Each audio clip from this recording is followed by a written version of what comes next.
Hello, folks.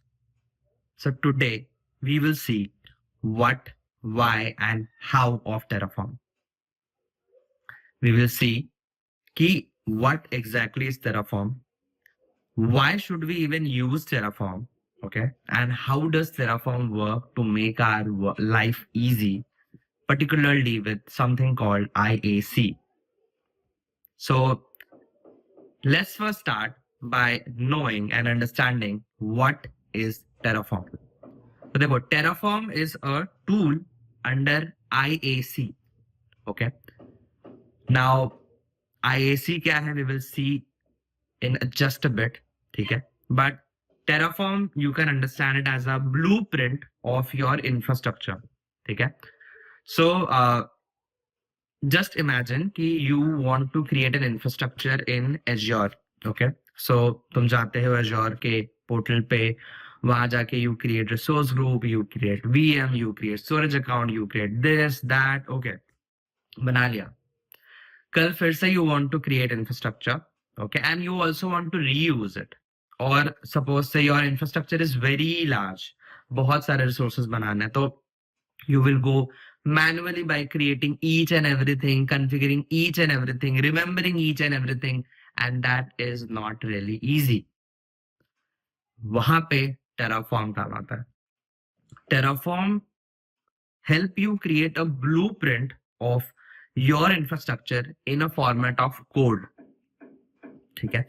तो तुम एक कोड लिखते हो Terraform में. Terraform का जो लैंग्वेज है वो HCL, HashiCorp कॉर्पोरेशन लैंग्वेज. ठीक है.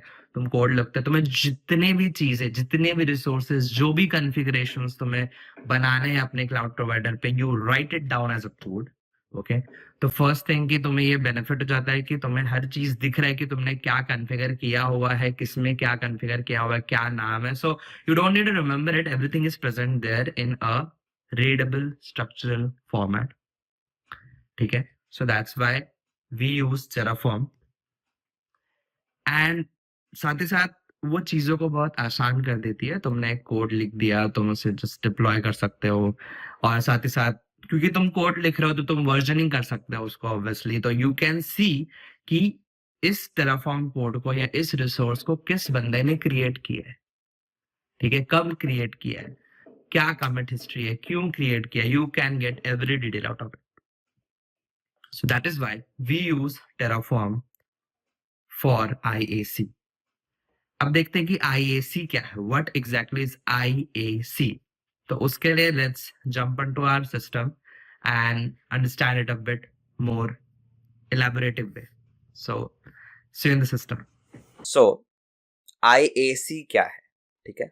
So IAC stands for I stands for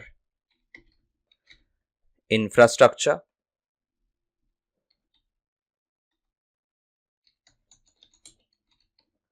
Okay. A stands for as, C stands for code. So now you are getting it in a better way कि Terraform एक IAC मतलब infrastructure as code tool है. मतलब Terraform के through तुम अपने infrastructure को as a code format में ड्राफ्ट कर सकते हो एंड डिप्लॉय कर सकते हो. एंड क्यों Terraform या क्यों IAC यूज करते हैं इसके बारे में मैंने तुम्हें अभी थोड़ी देर पहले थोड़ा बताया कि तुम जब अपने इंफ्रास्ट्रक्चर को क्रिएट कर रहे हो, मैनुअली क्रिएट कर रहे हो, तो कंपनीज में छोटे मोटे इंफ्रास्ट्रक्चर नहीं होते. एक VM, एक स्टोरेज अकाउंट नहीं होते. मल्टीपल VMs होते हैं, 10, 20, 50 VMs, storage account, resource groups, बहुत सारे रिसोर्सेज होते हैं. And you need to manage each and everything. And मान लो तुमने बना दिया एक पर्टिकुलर 10 रिसोर्सेज तुमने बना दिया, तुम्हारे कलीग ने 10 बना दिया, दूसरे कलीग ने 10 बना दिया, तो तुम्हें पता नहीं है ना कि भाई कौन सा बना है, किसने बनाया है. You don't know. किसी ने सुबह बना दिया, किसी ने US में रह के शाम में बना दिया, तो कोई एक ट्रैकिंग सिस्टम नहीं होती है कब किसने क्या बना दिया. We don't know. But when we use IAC तो हमारे पास कोड रहता है, उसका वर्जनिंग रहता है. वी नो कि okay these resources have been created and this person has created this was the commit message, so we can get each and every detail from there. So that's why IAC is very useful. तुम जब भी work करोगे इन DevOps industry, so you won't be creating it via ClickOps. Each and every company use any IAC tool. बहुत सारे होते हैं, like even बहुत सारे क्लाउड प्रोवाइडर के स्पेसिफिक भी होते हैं. सपोज एज्योर है तो तुम्हारे पास आर्म टेम्पलेट्स होते हैं, बाइसेप होता है. AWS में I guess cloud formation tool होता है, ठीक है. But these are specific to any cloud service provider. But Terraform is not specific to any cloud service provider. It can be used for any CSP, be it Azure, AWS, GCP or anything. ठीक है. So this is the benefit of using IAC. And अब Terraform ही क्यों? जैसे मैंने तुम्हें बताया कि bicep है, आर्म है, क्लाउड फॉर्मेशन है, और भी बहुत सारे हैं. तो हम Terraform ही क्यों यूज करें, ठीक है. सो इस पे आते हैं. सो जैसे कि मैंने एक तुम्हें बताया कि it is not specific to any cloud service provider. तुम Terraform को हर क्लाउड सर्विस प्रोवाइडर के साथ यूज कर सकते हो.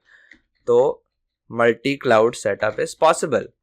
तुम चाहो तो सेम Terraform को, मतलब Terraform का बेसिक लैंग्वेज तो सेम है, HCL, HashiCorp कॉर्पोरेशन लैंग्वेज. तुमने वो सीख लिया तो तुम Azure पे भी डिप्लॉय कर सकते हो, AWS पे भी डिप्लॉय कर सकते हो, GCP पे भी डिप्लॉय कर सकते हो, किसी और पे भी डिप्लॉय कर सकते हो, ठीक है. तो उन्होंने एक प्रोवाइडर्स सेटअप कर रखा है ऑलरेडी. तो उनके वेबसाइट पे तुम्हें सारी डिटेल्स मिल जाते हैं कि इस तरह से सेटअप करना है. तो तुम अपने रिपोजिटरी में उसको मल्टी क्लाउड सेटअप दे सकते हो, ठीक है. तो this is one of the benefits of using Terraform कि तुम्हें हर अलग अलग चीज नहीं सीखने पड़ते. तुम्हें Azure के लिए बाइसेप या आर्म स्पेसिफिकली और AWS के लिए क्लाउड फॉर्मेशन स्पेसिफिकली नहीं सीखने पड़ेंगे. तुम बस Terraform सीख करके दोनों पे ही डिप्लॉय कर सकते हो. तो this is one of the very good benefit. Same अगर देखा जाए तो मल्टी एनवायरनमेंट सेटअप भी पॉसिबल है. अब मल्टी एनवायरनमेंट सेटअप क्या होता है कि मान लो कि व्हेन यू विल वर्क और इफ यू आर वर्किंग, तो you have dev environment, test environment, okay, production environment. तो मल्टीपल एनवायरनमेंट सेटअप होते हैं. अब तुम मैनुअली बनाने जाओगे तो तुम्हें डेव के लिए अलग से 50 रिसोर्सेज मैनुअली क्रिएट करने पड़ेंगे, फिर टेस्ट के लिए अलग से 50 रिसोर्सेज, प्रोडक्शन के लिए अलग से resources. So that is not the case with Terraform ने तुमने एक पर्टिकुलर सेट ऑफ कोड लिख दिया. मान लो तुम्हें ये 10 रिसोर्सेज चाहिए, तुमने उन 10 रिसोर्सेज का कोड लिख दिया. नाउ यू कैन क्रिएट से एनवायरनमेंट स्पेसिफिक वेरिएबल फाइल और वैल्यूज फाइल कि ओके, जब डेव एनवायरनमेंट हम बना रहे हैं तो डेव के लिए ये सारे वैल्यूज है कि ये नेम है, ये कॉन्फ़िगरेशन है. तो जब हम डेव पे डिप्लॉय करेंगे तो आप इस डेव वाले ही कॉन्फ़िगरेशन फाइल को लो और डेव पे डिप्लॉय करो सेम Terraform कोड से. फिर सेम Terraform कोड से टेस्ट के लिए कॉन्फ़िगरेशन फाइल, वैल्यूज फाइल हमने बना दी, तो उस वैल्यूज फाइल को आप यूज करो, टेस्ट पे डिप्लॉय करो, सिमिलरली प्रोड पे डिप्लॉय करो. तो इससे क्या है, you have written your code once, just once for all the resources, and you are providing individual configuration or values file for different environments, and you are creating those एक ही code से. So this is one of the biggest benefits of using Terraform, ठीक है. Then आता है कि Terraform में declarative approach चलता है, ठीक है. इसे हम कोड के थ्रू सब बता देते हैं कि भाई तुम्हें बनाना क्या है, तुम्हें क्या कॉन्फ़िगरेशन रखना है, कहाँ कॉन्फ़िगरेशन रखना है, कौन सा स्टोरेज अकाउंट किस फंक्शन आपके साथ कनेक्टेड है. Each and everything is declared there and Terraform just go and deploy it, create the infrastructure, ठीक है. एक और इसका बहुत ही अच्छा बेनिफिट है, इसके बारे में हम लोग डिटेल में आगे देखेंगे, ठीक है. That is gives execution plan, and that too before even the deployment, ठीक है. before deployment. तो Terraform में कुछ स्पेसिफिक कमांड्स होता है, उनके थ्रू तुम ये देख सकते हो कि तुमने मान लो एक पर्टिकुलर इंफ्रास्ट्रक्चर का कोड लिखा है, ठीक है. अब तुम्हें उसे डिप्लॉय करना है, बट तुम्हें चेक करना है कि डिप्लॉय हो क्या रहा है बिफोर डिप्लॉइंग इट, ठीक है. तो या मान लो तुम्हारे पास ऑलरेडी एक इंफ्रास्ट्रक्चर है और तुमने उनमें 5 चेंजेस किए, ठीक है।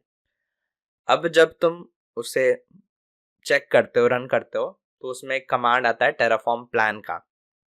तो उससे ये बेनिफिट होता है कि तुम देख सकते हो कि तुमने क्या क्या चेंजेस किए। तुम्हें 5 चेंजेस करने थे, वही 5 दिख रहे हैं कि नहीं। अगर 6 दिख रहे हैं तो क्यों दिख रहे हैं, कहाँ दिख रहे हैं, तुम कोड में जाके उसे चेंज कर सकते हो। तो ये बेनिफिट हो जाता है कि तुम्हें दिख जाता है कि क्या डिप्लॉय हो रहा है, क्या चेंज हो रहा है बिफोर इवन डिप्लॉइंग। और ये सारे चीजें, ये स्पेसिफिक बेनिफिट तुम्हें बाइसेप या आर्म में नहीं मिलेंगे। तुम उसे बाइसेप या आर्म का कोड बनाओगे, वो डायरेक्ट डिप्लॉय कर देता है। तुम्हें नहीं पता चलता कि अगर मान लो तुमने 5 चेंजेस किए हैं, किसी और ने 2 और चेंजेस करके रखे थे पहले से जो कि जरूरत नहीं है, तो वो भी डिप्लॉय हो जाते हैं साथ में, वो उसमें पता नहीं चलता।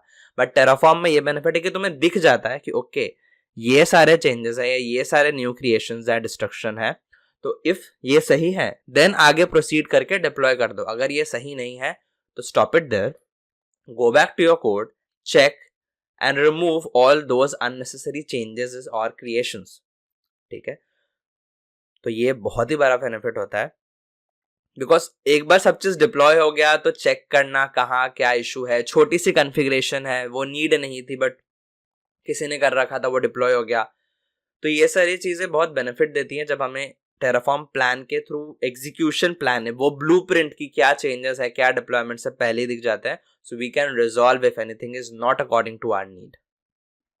And fifth and also which reduces our load is modularity and reusability. Terraform में बहुत ही ज़्यादा reusability हो सकती है, ठीक है। मतलब you can do the things in very less amount of code. उसमें एक मॉड्यूलर अप्रोच भी यूज़ होता है, वो we will also see later. But काफ़ी कुछ लोड रिड्यूस कर देता है टेराफॉर्म उनके डिफरेंट मॉड्यूलर अप्रोच से, रीयूजेबिलिटी अप्रोच से, which is not possible with other ISE tools. So these are like the top 5 benefits of using Terraform over any other ISE tool, ठीक है। अब देखते हैं कि भाई ये टेराफॉर्म काम कैसे करता है। टेराफॉर्म ये हेल्प करता है, वो हेल्प करता है, ये रिड्यूस करता है, बट करता कैसे, ठीक है। So how does Terraform work? So you can see एक डायग्राम मैंने टेराफॉर्म के वेबसाइट से ही लिया है, ठीक है। सो ये टेराफॉर्म है, तुमने टेराफॉर्म किया, लिखा, फिर टेराफॉर्म के प्रोवाइडर्स होते हैं। टेराफॉर्म के प्रोवाइडर्स क्या है कि जैसे तुम्हें एज़्योर पे डिप्लॉय करना है तो एज़्योर का एक अलग प्रोवाइडर है, AWS का एक अलग प्रोवाइडर है, GCP का एक अलग प्रोवाइडर है, और ये टारगेट करते हैं उनके APIs को। तो यू नो कि एज़्योर के APIs होते हैं, AWS के APIs होते हैं, तो उनको टारगेट करते हैं और उन APIs के मदद से ये एट द एंड जा करके कोड डिप्लॉय करते हैं। मतलब सारे IOC टूल्स वही करते हैं। मान लो तुम बाइसेप भी यूज कर रहे हो तो एट द एंड एज़्योर के API को टारगेट करती है एंड देन उसके थ्रू डिप्लॉय करती है। सिमिलरली टेराफॉर्म भी वर्क करती है, ठीक है। अब टेराफॉर्म में तुम देखो तो 3 स्टेजेस होते हैं, राइट, प्लान एंड अप्लाई। वो किस तरह वर्क करती है मैं तुम्हें थोड़ा जूम करके बताता हूँ एक एक करके, ठीक है। तो right, first you define infrastructure in configuration files. तुम सारे अपने कोड लिखते हो, क्या बनाना है, क्या नहीं बनाना है, क्या कॉन्फ़िगर करना है, किसमें क्या चेंजेस है, यू राइट एवरीथिंग। ये है plan stage. Review the changes Terraform will make to your infrastructure. This is what I was talking about in one of the benefits of execution plan before the deployment. So Terraform plan के through you can see that Terraform will perform the following actions. 5 resources बना रहे हैं, 3 changes कर रहे हैं, 2 destruction कर रहे हैं। तुम्हें प्रॉपर लिखा भी आ जाता है एंड में कि okay 3 to create, 5 to change, 2 to destroy, ठीक है। इतने डिटेल में तुम्हें हर चीज दिख जाता है। सपोज तुम कोई एक बुलियन वैल्यू को ट्रू से फॉल्स कर दिया हो ना, तुम्हें वो भी दिखा आएगा कि ये जो कॉन्फ़िगरेशन है इसमें पहले ट्रू था, अब ये फॉल्स हो जा रहा है। So you get this level of detail there which help you to track कि the changes you want to deploy is only the changes which are getting deployed. And then we have the apply phase. Apply phase is the final phase. Apply तुमने कर दिया, मतलब जो भी changes तुम्हें plan में दिखे थे वो सारे के सारे अब डिप्लॉय हो रहे हैं इंफ्रास्ट्रक्चर इन रियल क्रिएट हो रहा है. तो Terraform provisions your infrastructure and updates the state file. State file क्या है, इसके बारे में we will talk a bit later in some other video. So you can see these are the main: Datadog, AWS, GCP, Azure, और कई सारे providers है. Like you will get providers for each and every cloud setup possible. ठीक है, तो ये था Terraform क्या है, what is Terraform, why we use Terraform, and how does Terraform work. ठीक है, this was it for this video. We will have some next video where we will talk about कि Terraform में वो कौन सी important files होते हैं जिनके through Terraform work करता है. We will see about each and every file, which are the most important files and how we configure those files. So for now, what you can do, you can go to Terraform website, check or read the documentation. Start with just gathering the information कि okay, Terraform ये है, ये करता है, this are the benefits. Like you get overall detail, but if you want to go through it, just go through the documentation, read about it, understand more about it, and then you will be ready for the next video.